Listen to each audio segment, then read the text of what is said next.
Hi, hi everybody. Here we go.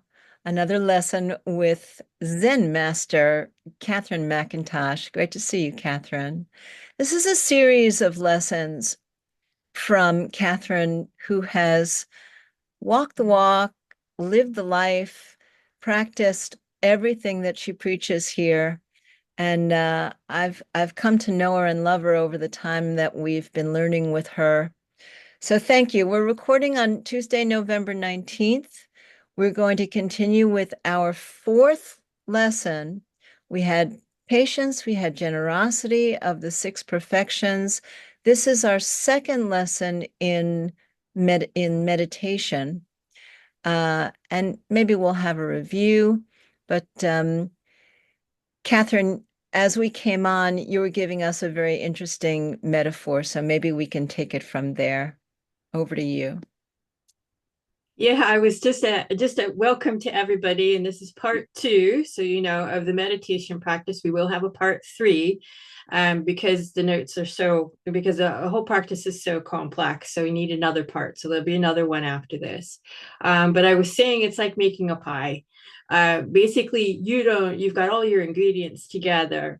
You don't see it as the pie, but it still is the pie. It's just all the different pieces. But once you get it together and you make it and it's all baked and everything, then you see your pie and you can enjoy it. So meditation and all the practices of the six perfections and all of the things like calm abiding, special insights, Shine meditation, breathing meditation, they're all interconnected with each other. There's no separate practice.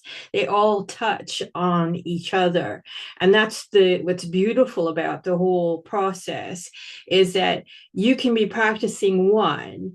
And as Shantideva taught, if you perfect one of the perfections, you're perfecting them all. And that's why he says that, because they're not all separate. They're all interconnected. And just like people in the world and how we see each other and how we live our lives, we all want the same thing. We all want happiness, freedom from fear and suffering. We all want the same things, basically. So that interconnectedness is there also. So, just to review a little bit on objects of meditation, something I didn't mention in the previous lesson was that your object of meditation. I mentioned something like candlelight or flowers or something like a running water, whatever it is, but it's external to yourself. But often the object of meditation is also internal. And so I hadn't mentioned that earlier and wanted to make sure I made that very clear that it could be that your object of meditation is your prayer, is your practice. It is you being patient, is what that looks like. What does it look like when I'm being generous, when I'm being kind, when I'm being mindful? What does that feel like? And envision that as it's already happened. Because in your mind, it has no idea of today or tomorrow.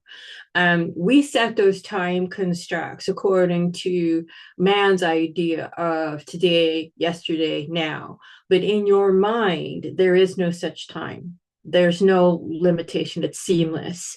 And so when you look at the mind and how it views past and present, you can almost understand it from, oh, I could be sitting somewhere, and if I'm really enjoying it, say like when I'm doing one of my paintings, I can be sat for 4 hours. It feels like I've been sitting there for a few minutes. And that's because I'm completely immersed into that process. And I can hold that space and keep in that and be enjoying it and not feel fatigued, not feel tired, not feel like, stressed out or anything like that. And that's where you want to be with your meditative practice. You want to be able to enjoy it so much that you don't want to leave your cushion. And so it is possible to do that. But the limitation and understanding that you can get to that feeling and it's good, but you don't want to stay there because that's not where it benefits you. Where it benefits you the most is when you take your meditative practice and you go outside and you practice it with other people. And that's where the real test comes in. So one of the things I want to say now is that if you've listened to the recordings and listened to the teachings that I've gotten from my teachers and passed on to you, just remember to rejoice in that accomplishment as well.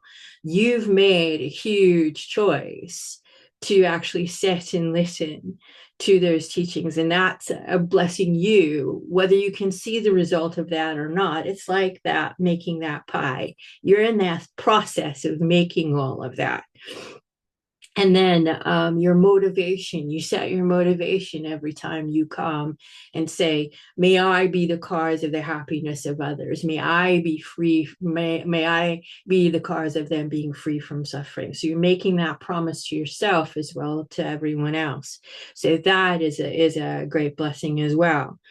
So just making that wish has a benefit.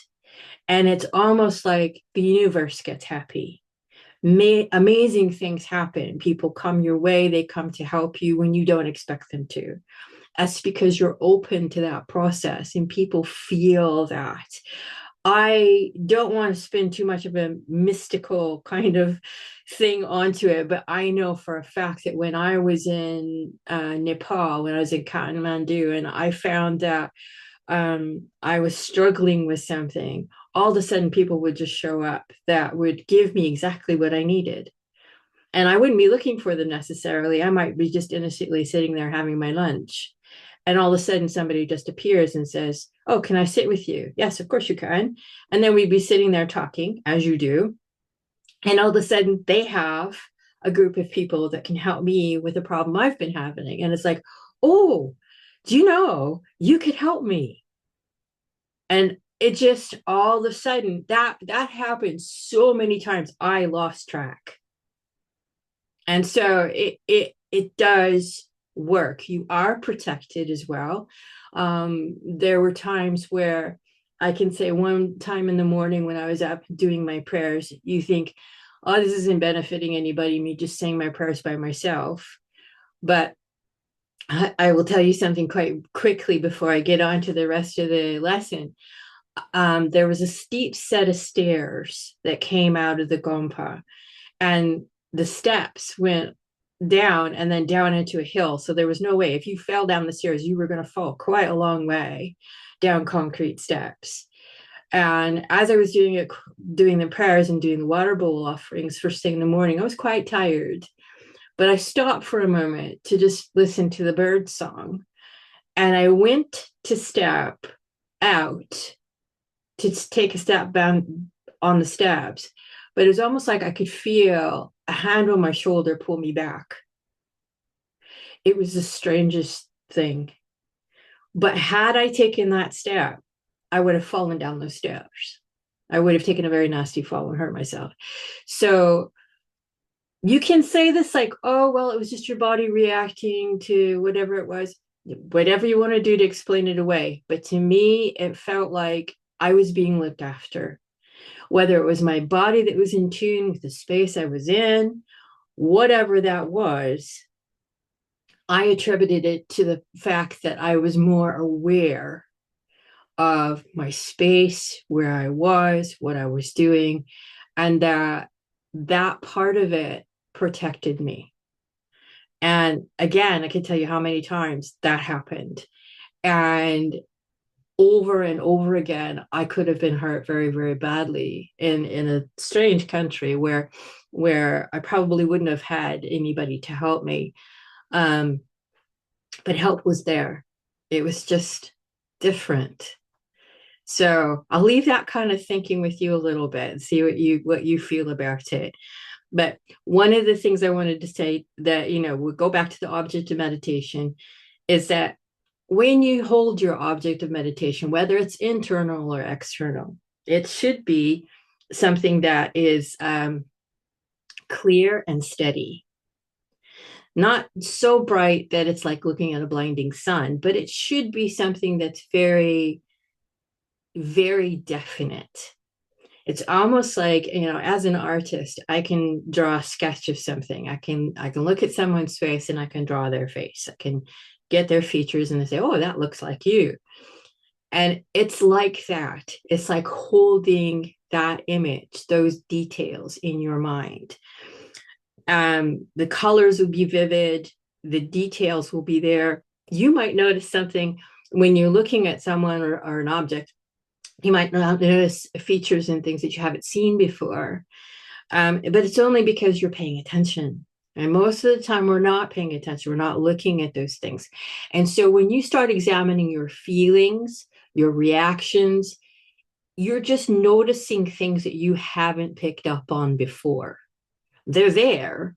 It's just that you haven't looked at them yet. So that can be your object of meditation. So just to deepen that description so that you really understand what I was meaning by your object of meditation.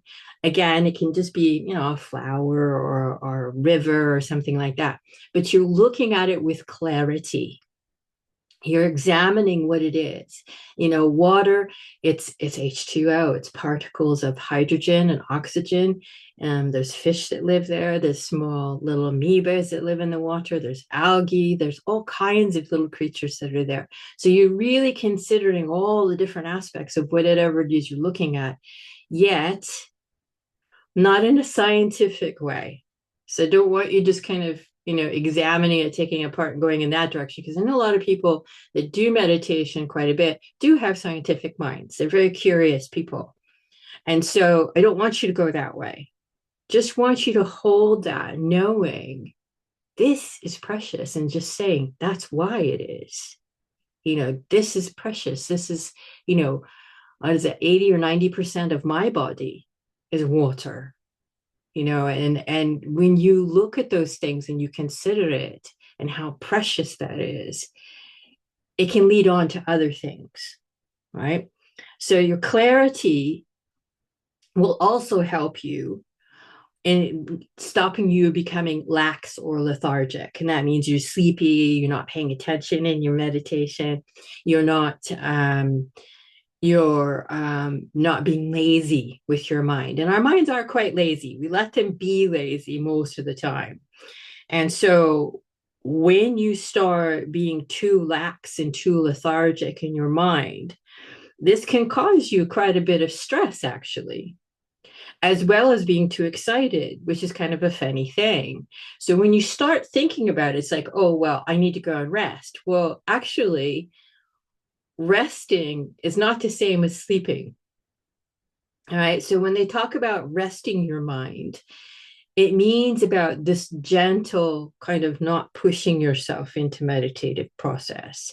It's about you just sitting with your meditation and just being calm with it and just saying, this is what it is. I'm going to sit and meditate. Yes, my mind will wander off and you say, okay, come back, and gentle, and just keep training it, keep encouraging your mind to be in the present in that situation. So that's one of the things. Now, I did promise that we will talk about the problem in meditation that is called lung. And it's spelled the same way as your lungs, okay? But in Tibetan, it's pronounced lung with a long O, okay? Now, lung is a meditator's disease.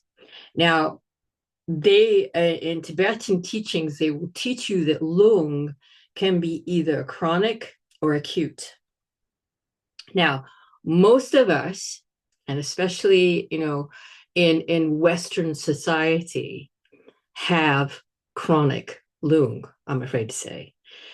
And the reason for that is because we live in such a highly technical society. We have so many demands. We have iPads, iPhones, we have, this and that contest. We have all of this entertainment that's around us. We are literally bombarded and overloaded with information on a daily basis so that we are never allowing our mind to get that rest.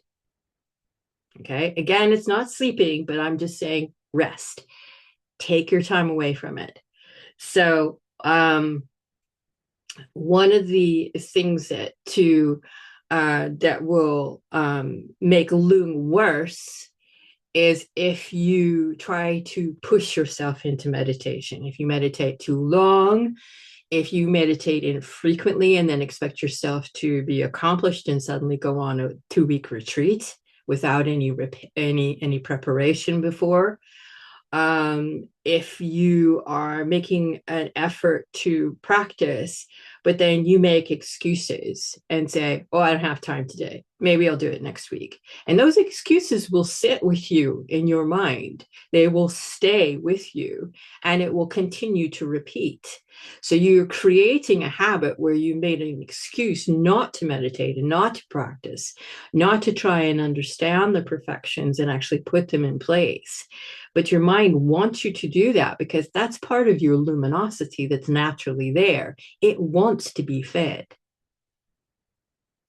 So when you're doing something that you truly enjoy, like I said, time will pass very, very quickly. And so this is quite literally your goal when you go to meditation, that this habit, whether it's 3 minutes, 5 minutes, or 15 minutes, that you can just rest your mind and have that little sacred space within your home, that nothing else happens there. That's just your meditation corner. You have your cushion, you have your candle, you have whatever it is you have sat there. And that's where you go. And your mind will already accept that this is the place where you rest, that this is the place where you practice. Once you've created that space, and it will start to like it, it will actually start to crave it because that luminosity wants to be fed, like I said. So one way is like when you start to get discouraged with your meditation, thinking that you're not making any progress, as I said previously in another couple lessons, don't go in with an expectation. Your mind is, like I said, luminous and clear, and it would become still. Your thoughts are luminous and clear, not scattered. So when you think about it, it's like taking a bag of rice. Okay. And this is how you are today, now, no meditation, no teachings, nothing. You're like a bag of rice, and that rice has been spilled all over the floor. All right. First of all, everyone can relate to how much of a mess that makes. All right. And it's easy to see all the little pieces everywhere. And you can clean it, and you'll still find pieces later on that you've missed because it's gone everywhere. But you can make it even worse. It can be like sand. The smaller the grain, the worse it is. So this is the state our minds are in when we're actually being bombarded by all of this information. And so what we want to do is try and regain what was lost. We want to put that all together so it's not in a chaotic state. So I used to sit in my meditation when I first started with a small bowl of rice in front of me. And nobody understood why. They thought maybe it was for offerings and things like that, because we can use it for that. But that's not why I had it sitting there. It was to remind me that that was the feature of my mind in its state of being lung, of chronic lung and chronic stress. Okay, so that stress isn't good for us. It's not productive. It's a negative state of mind. Some people will say stress is good for you. Yeah, we could get into a debate about that. I used to perform as a gymnast when I was quite young. I also was a musician as well. So a little bit of stress made me practice harder. But there's a very fine line between what's good for you and what's bad. Okay. And it crosses over so quickly and it's so subtle. It's very difficult for us, even no matter how intelligent you are, for us even to be able to measure when it starts becoming difficult. Okay. Because that comes later. We see that as a result. And over time, that's when it tends to hurt us. So by meditating, by sitting down in your sacred space, in your little corner, wherever it is, on your cushion, you're actually gathering all this together and just holding it very gently. You're not doing it to force it. You're just holding your meditation. And then once you've gathered this, your mind starts to become clearer, stronger, less chaotic, and less confused. So instead of the rice scattered all over the floor, you've now gathered it all together so that you can later take it to your pot, cook it, and have something that you can enjoy. So that's the whole purpose behind that. It's a very practical way of looking at it, but I found it very useful. So Lung is not specific to particular people. It happens to almost everybody. Even very experienced meditators who've been doing it for years and years and years have Lung. And sometimes it's obvious, other times it's not.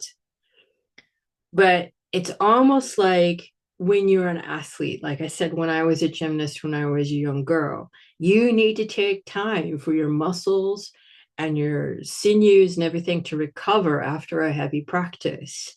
You need to sit and rest. And so, even when you're resting in meditation, you also need to rest from meditation. And so, it's almost you taking a break from your meditative practice to think about it, contemplate. You might keep a little bit of a journal saying, I meditated and I'm wondering about this. Again, like I said before in the other lesson, don't write War and Peace, just a couple of sentences, leave it at that. Because you don't want your mind grasping onto that, thinking this needs to be fixed. I need to do, because it will do. It'll hold on to that, and it'll keep that, and it'll disturb you later on. So write it down to get rid of it, because eventually what happens is that it will resolve itself as you go through the practice. So meditation effort and Lung, just to go back to the terminology of Lung has to do with your chakras. Now, when people talk about their chakras, some people believe in chakras, other people don't. It's not a matter of believing in chakras or not, but Lung has to do with sitting at your heart chakra. All right. So it sets at the very heart of you. And that's important because in Buddhist teachings, the mind and heart are not separate. They are the same. The mind is the winds that run through the body. All right. And so Lung is just another word for wind. Okay. So it's attached to your breath, it's attached to everything that you are, but it's a blockage of the heart chakra. So unless Lung is very severe, there's not a lot to worry about. You can fix it just by adjusting your meditative practice. It's important to recall that there's an impermanent nature to all things, and that your suffering is here one day and it's there the next. So it does fluctuate. It doesn't just stay static. It's not like a disease that you have to cut it out and remove it. If there is a severe problem with Lung, then we might be talking about someone who is suffering from chronic anxiety and PTSD, and I'll talk about that in a second. So in the milder cases, is a congestion around the heart chakra, and it appears as mental distress, appears as anxiety, it appears as something that is worrisome, something that's an unsettled state, right? And so when I mentioned in the previous lesson, recall I was talking about the memories that are scattered, like when you have someone who has PTSD. I had the teacher teach me that when you have PTSD, it's like having those old bad memories sat on top of the filing cabinet. The wind comes along and blows them onto the floor. There's no place for them to be filed away. So with people with Lung, that's exactly what's happening. It's exactly the same thing. So one event is like the wind pushing those bad negative thoughts back and forth, and you don't know what to do with it. And so that state of anxiousness and trauma remains in the now, even though it happened many, many years ago, or it might have happened months ago. It's still, like I said, your mind does not accept that there is yesterday, today. Your mind functions in what's in front of it. And so when it's given a memory, that's what's in front of it. So that makes sense. This is where your breathing meditation is so vital. It's easy, it's simple, it's something that doesn't take a lot of effort. It takes a little bit of effort, but it's not overly complicated. During states of stress, we fail to breathe deeply. So think about the last time you were scared, like really scared. What happens to your breathing? What happens to your body? All of a sudden, your body's like this. You're panting like a puppy dog, you know? And so that's your body's reaction to anxiety, stress, and elevated heart rate, elevated blood pressure. And so what you need to do is exactly the opposite. Take a deep breath and then let it go. And just keep doing that. Just let it go, let it go, let it go. And it will pass. And people that have anxiety disorders have panic attacks. And so the panic attack, what they try to get you to do is very difficult. So someone who has a panic attack, it's no joke, it's very scary because it feels like you're having a coronary event. You take that deep breath and you refocus. You refocus on something that's in front of you that you can see, that's tangible, you can touch it. So sometimes it could be like a soft bit of cloth. You can pick it up and scrunch it in your hands, or a piece of paper that has crumply sounds. And just as silly as that sounds, that's enough for the mind to break us. Like, what are you doing? Ask you that question. And all of a sudden you start to feel better. Right? Without you having to do too much, really. But it's hard to remember that when you're in that state because it really takes over. So again, this is part of that lung disease. And so again, breathing meditation can help you. And when you're practiced in it, sometimes you go, oh, I know what to do. It might take you a few minutes, but you might just remember, I know what to do. And you start to breathe. Right? And that breath will save your mind from being so upset.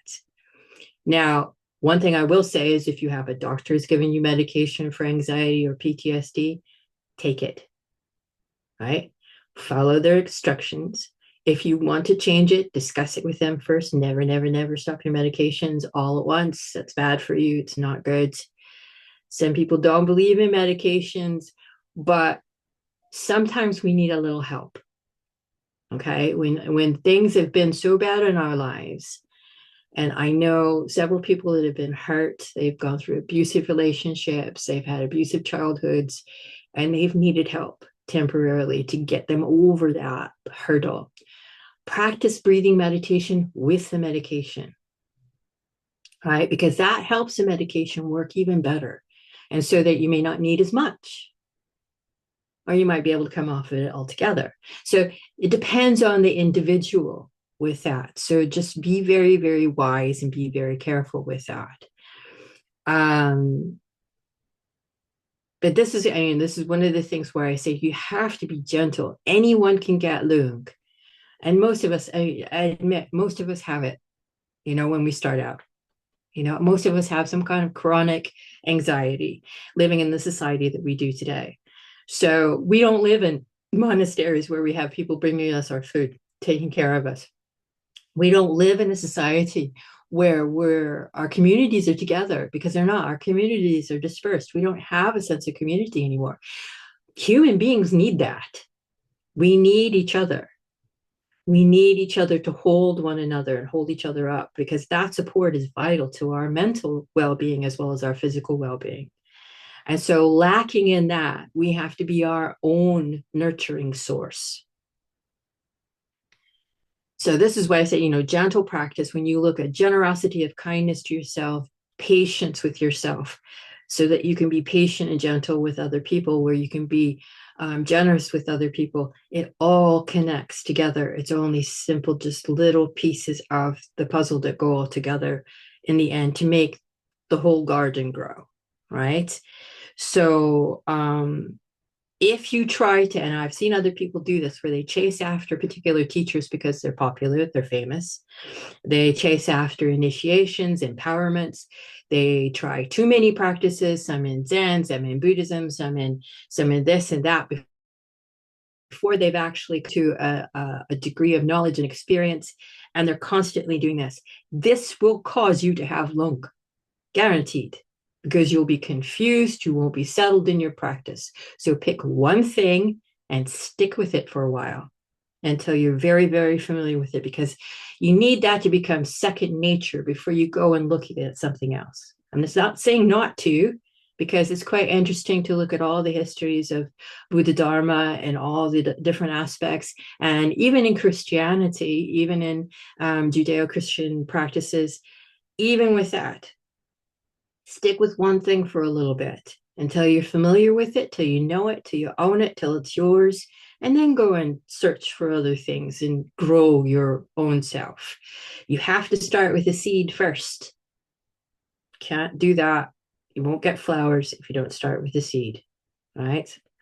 So it's best to practice the one thing at first to make it very familiar to you. Breathing meditation is perfect for this. You breathe in, you breathe out, you focus how it feels to your body and mind, how it feeds your centers, how it feels good and it's beneficial. It's effortless and coming no matter whether you focus on it or not. It's there. It's like your best friend. It's gentle yet powerful and positive. So you breathe deep and be grateful you're able to do this. Okay. And again, with acute and chronic lung, we grow up in this tech world where we have this low grade anxiety. Tibetans actually call it sok lung. And we think it's normal. We've normalized our anxiety. We've normalized our stress. And it's near epidemic levels of depression have resulted because of it. And you like start to think, even especially with males in society, they think, well, if you're not a tough guy, you should be able to take it. You should be able to take the pressure. Some women are like that too. We're both as guilty as each other. You get no prizes for taking on stress and then later suffering and being unhappy and then not knowing why, because you're helping to create that. You're facilitating that for yourself. So gentle is the rule, okay? Your motivation for doing it is to help yourself be more calm, have more beneficial practice, and be a better benefit to others as well. When you're developing this knowledge, what you're doing with all the previous lessons, and I haven't mentioned it before, is you're developing a sense of calm abiding. Calm abiding is the combination of the practice of generosity, the practice of your patience, the practice of loving kindness, of metta, the practice of gaining a greater peace for yourself and for other sentient beings in equanimity. In part 3, I'll talk more about equanimity, but I'll touch on it just now. But that's developing a sense of the person outside of you being as important as your own self. And we've touched on it a little bit in some of the lessons briefly, but not specifically. So that's developing calm abiding, because it is what it says on the tin. Basically, you're abiding with peace. You're holding that gently in front of you. And that's your object of motivation. That's your object of meditation. That's your object of generosity, your object of patience. Is to develop that within yourself so that it's there, it's present, and can be felt by other people that are around you. People who meditate quite often meditate purely for stress reduction. And that's fine. And they probably won't experience additional lung on top of what they already have. So long as you're not forcing the mind to obey and command and say, you must sit on your cushion, you must do this, you must, you're not being rigid with this. The rules are that you do it gently with a motivation that you're going to help yourself and help others, and that's it. You don't go any further than that. It's the people that are rigid that get lung. The people that are stressed when they sit on their cushion, thinking they have to do meditation in a perfect and prescribed way, who get lung. Because they're constantly going to be unhappy, they're going to be disgruntled with the results of their practice, and they'll criticize other people as well. You're doing it wrong. And it's like, well, like the story I told you about the old monk, say your prayers as loud as you want, break the clouds with your mistakes, but do it with joy in your heart and you get the benefit. So that's that story. Today, what I'm going to do is I am going to meditate on the breath when we're finished with this, but I want to give you a couple of tips. Okay. Number one, don't push your meditation, right? Gentle practice, nice and easy, just like your breath. Okay. Maybe if you're physically feeling kind of, fidgety, do some Tai Chi or some yoga stretches before you sit down your cushion. Okay. Just like your pet cat, cats stretch great. I wish I could do that. You know, they can stretch better than anything I've ever seen in my life. They're brilliant at it. Our bodies don't do that, but yeah, I bet it feels really good, because they do it a lot, don't they? So do that, get that energy out of your body, and so it can just kind of sit and relax and make that part of your routine. That's fine. Tai Chi is great. Um, there's lots of old people that use it on a regular basis to keep them healthy, and they swear by the benefits of it. So learn Tai Chi, take a yoga class. But again, make it gentle. Don't get yourself all sweaty and worked up and stuff. That's not going to do you any favors. Just brief. Okay, keep it brief. Begin your meditation always in the same quiet, sacred space that you have in your home or wherever it is you go to meditate. Claim that as your own space, because it's important, because as part of developing a habit, familiarity is good, because then you're not looking for something to be out of place or whatever, because some people get a bit stressed. Oh, that picture's crooked, or that doesn't belong there, or something like that. So you don't want any of those distractions. So you want, your everything the same. Right. So then your mind isn't going to be distracted and worry about it too much. And always, when you end your session, just do so gently. Don't jump up off your cushion suddenly and run off and go off and do your activities. Because I've seen people do that too before, and they lose all the benefit of their meditation, because all of a sudden they go right back into this, chaotic rice spilled all over the floor situation. So you want to be able to keep that for a while and gently go back into the world and what you need to do. Often take breaks during the day to gaze around you and let go. Now, if you're sitting at your desk, they'll tell you, you sit at your desk, you look out the window, you go, oh, that's very nice. And then go back to what you're doing. Okay. That can be part of your meditative process. And it's actually good for your eyes. It's good for your body to do that. And people do actually tell you to do that on a regular basis.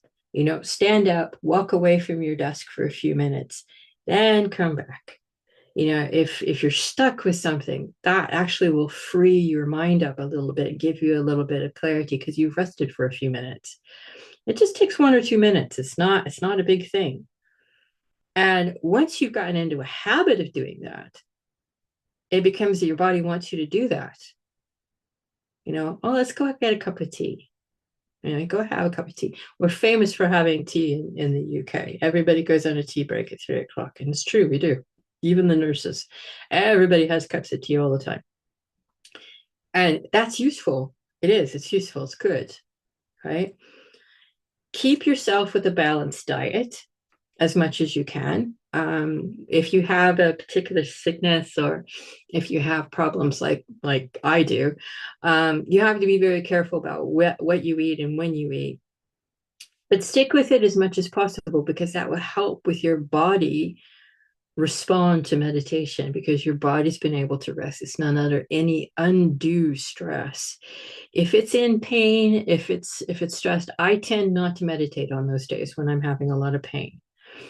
I do tend to kind of let my mind do those quick wander offs instead. So you can pick and choose what you need to do. I do practice the breathing, which actually helps with the pain a little bit. So that can actually help prevent the body from getting too tight. Because when you get pain, when you get things going wrong, if you've got the flu or colds, and this time of year people get them a lot, just being relaxed and being calm can help you get better a little bit quicker. Um, the next one is relax your movements when you're walking and sitting. And that means, and I will say this, it sounds really bad actually. There was a lady, and she was lovely, and I really liked her. But when she walked like an elephant. she and it was really obvious because it would be during teachings and she would walk through the gompa and you could hear her coming and her footstep was really really loud. Now whether she physically couldn't help that or not, I don't know. I never asked her because I didn't want to embarrass her. But one of the things that I noticed about her is that she was very rigid physically. And I thought, I wonder if we could get her into a yoga class. And so instead of doing that, this is using skillful means, right? Instead of criticizing her, just invited her to the yoga class and say, can we come and do yoga with us, and get you to stretch your feet and stretch your legs and everything. She loved it. She was great. And she did improve a little bit, I noticed, without me having to say anything to her, because I know other people would notice, and she was much quieter in her movements. They were more fluid. You have that, and you have that grace about you. There's a lot to be said for grace in men and women. Same thing. Where your movements aren't jerky and forceful, because that actually is reflecting what's going on in your mind. And so when your mind is relaxed, when you're calm, then your body becomes more flexible and you're able to do, quite, graceful movements. And that's good actually, because it doesn't disturb your mind when your body is moving smoothly. Now, if you do have a disability where you can't move, and I'm starting to get arthritis in my back, so it's hard for me to move certain ways, then that's fine. Accept that and live within your own limitations, and it's okay. So and try to be gentle. It's like for me, I had to train my mind into thinking a different way about this lady instead of being upset about the noise. So that was my lesson. So and be content with your effort. Just be content with it. That's your happiness. What you've done is good enough. It's always good enough. Don't let anybody tell you it's not, because they don't know you. Yeah. And then set a weekly time where you practice, or a daily time where you practice. And keep to that schedule as much as you can, because that creates a new habit. Just like our bad habits are done usually at a regular time, create a new habit to take its place. Okay, so those are your top 10 tips. That is actually in the handout that's with it. So that's fine. So now what we're going to do, and the timing is perfect. That's good. Excuse me for a minute. Now we're going to do our breathing meditation. I promised. All right. And we're going to use as the object of our of our practice just the breath. And if you're, oops, excuse me, making noise. If your mind becomes distracted and wanders off, just gently bring it back. It's like, okay, I see that. Fine, come back. Make it sit back on your cushion. So make sure you're warm enough that you're not too cold, you're not too hot, that you're comfortable where you're sitting. Best to have your feet on the floor if you're sat in a chair. If you're sat on the floor, then, great, wonderful, groovy. Um, and just feel your body in the space that it's in, first of all, just to relax everything. So start at the top of your head and work yourself down to your face. Relax your face. If you need to kind of stretch it, move it about a little bit, that's fine. And then let your shoulders go. And then for any tension in your abdomen, in your chest, down to the back of your legs, down to your knees, and into your toes.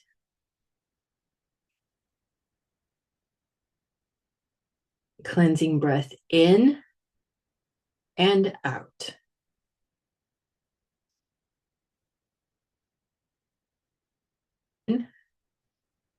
And then for a third time.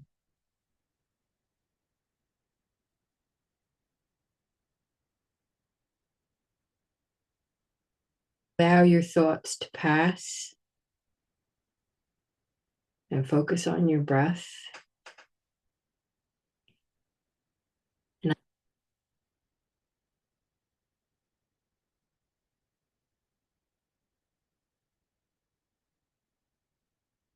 speed that you are normally breathing, don't force it. 2, breath in, breath out, 3, and so on. And so just continue counting your breaths for a moment.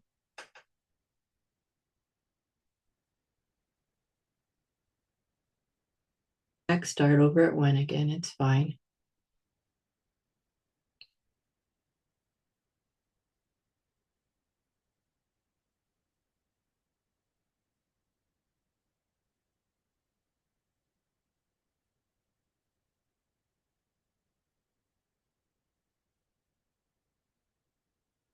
Take the breath going in out of your nostril.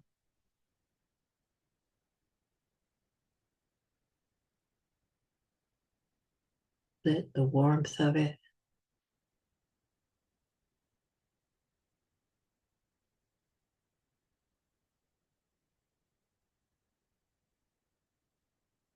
acted. Just go back to counting your breath.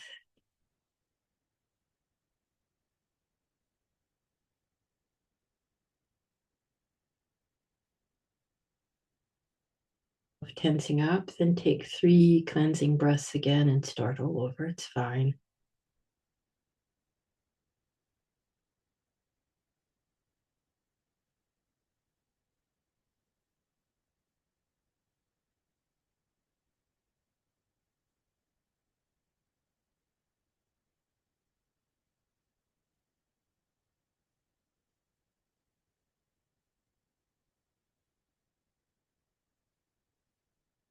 Please, you can.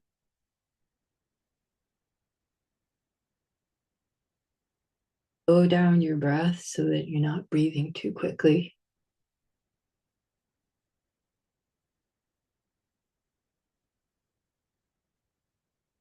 It's as if you were sitting just all around you, just like your breath. It's just there.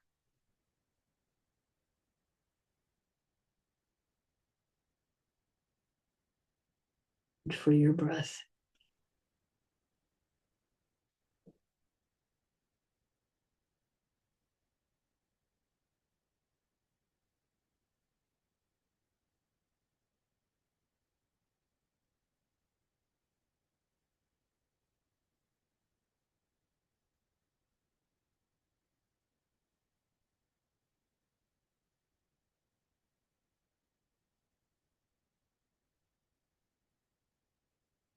the object of your meditation in and out.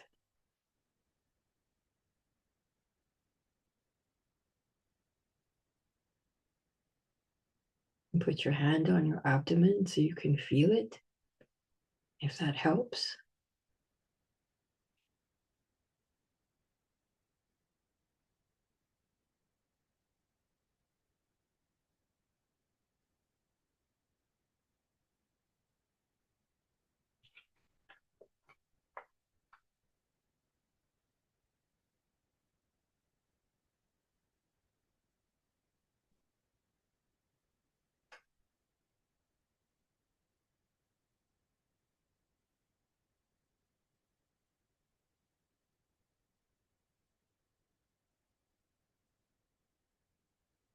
Breathe out any negativity.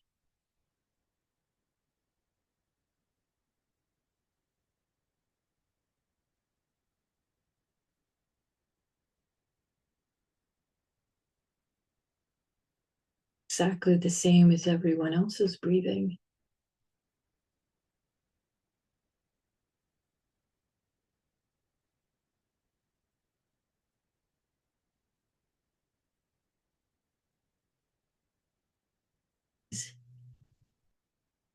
Letting go of any stress.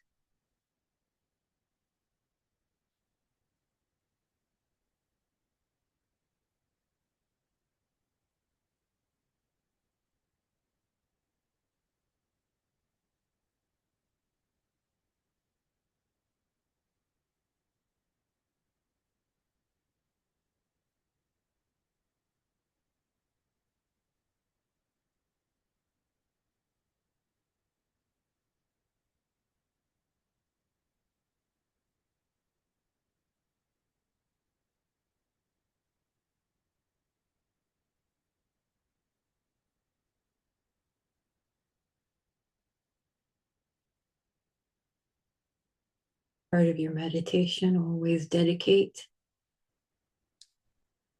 May I be the cause of happiness for myself and others.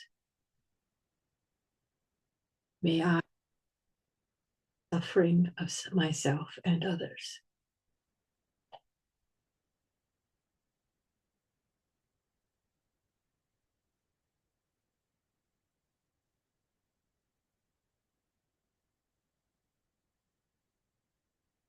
For the breath,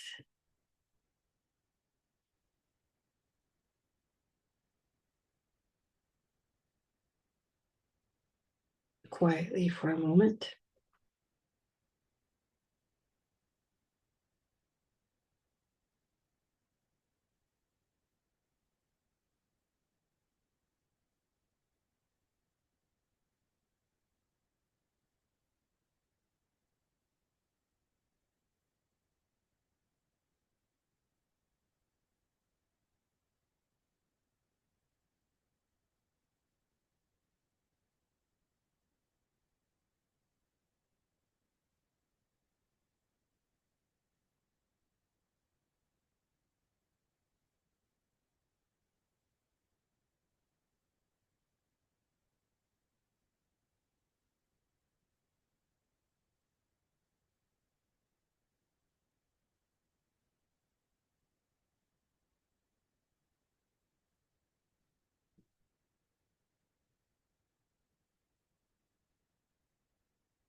One thing that I wanted to say that I keep forgetting to mention is that there are apps on the web that have little bells for meditative practice.